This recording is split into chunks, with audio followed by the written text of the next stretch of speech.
Bonjour et bienvenue dans ce nouvel épisode. Aujourd'hui, nous allons vous apprendre à utiliser Redx Pro Ciné, débuter avec, et 2-3 astuces de stabilisation des fichiers R3D sur After Effects. Alors d'abord, vous devez vous rendre sur le site de Red, aller dans Download, et après télécharger directement les firmware et les softwares qui correspondent à votre caméra Red, ainsi qu'à votre ordinateur. Donc là, nous sommes dans Redx Pro Ciné. Sur cette partie, vous avez vos disques durs. Donc là, c'est le disque dur de la Red. Là, c'est les clips que j'ai tournés pour servir d'exemple. Nous allons prendre par exemple celui-là, on le fait glisser directement sur le viewer.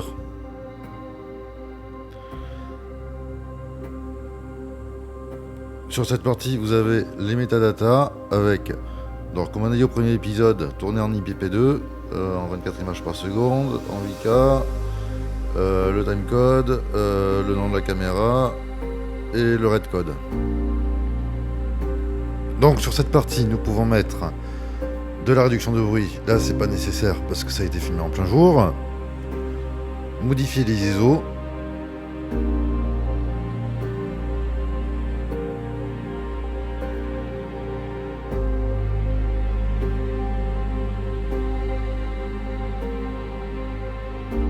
Modifier la température et la teinte.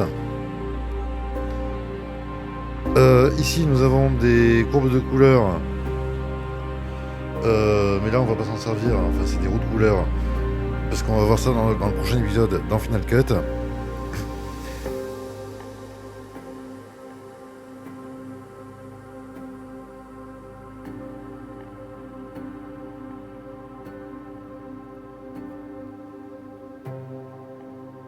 Et ici nous avons des sortes de petites putes, dont la film look qui est importante.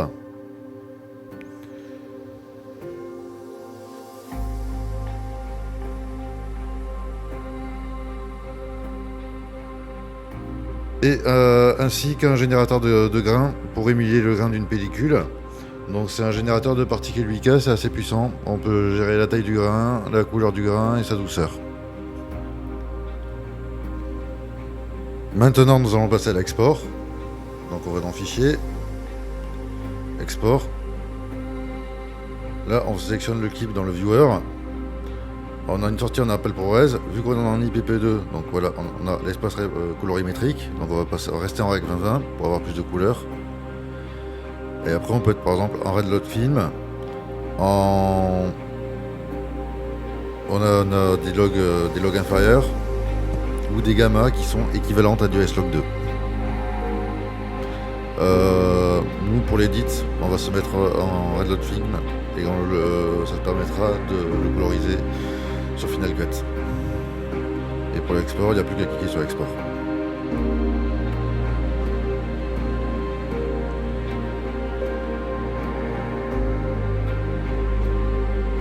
Et ici, nous avons le temps de travail, et le fichier s'écrit directement sur le disque dur de la Red.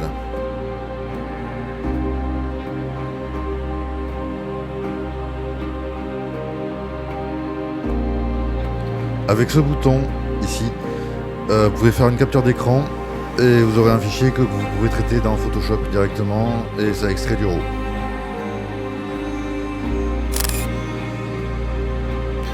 Nous voilà maintenant dans Photoshop avec notre capteur d'écran. Il suffit d'aller dans Filtre, Caméra RAW,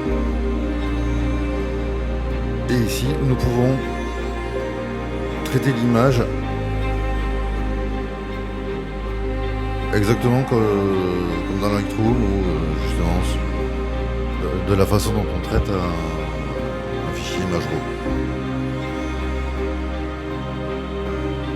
Nous voilà maintenant dans After Effects et nous allons vous montrer un effet de stabilisation qu'on peut faire directement à partir des fichiers R3D. Donc on va dans Nouvelle composition.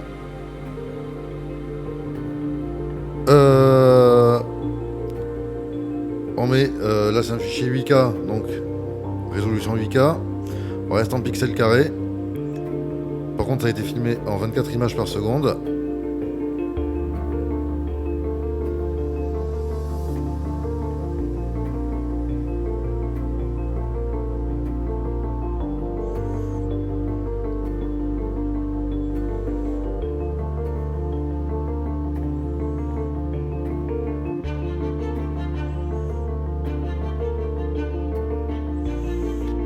On importe notre fichier R3D.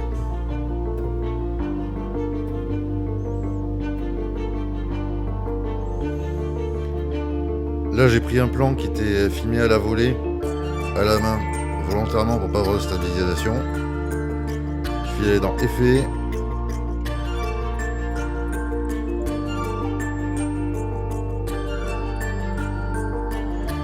Déformation. Stabilisation de déformation. Et après, vous avez du calcul image par image qui va se faire. Vous avez l'analyse et vous aurez le rendu après. Donc voilà, merci d'avoir suivi cette vidéo. N'hésitez pas à vous abonner à la chaîne, à lâcher un pouce bleu. Et nous allons vous laisser un aperçu avec ces quelques rushs. Merci et à très bientôt pour le nouvel épisode.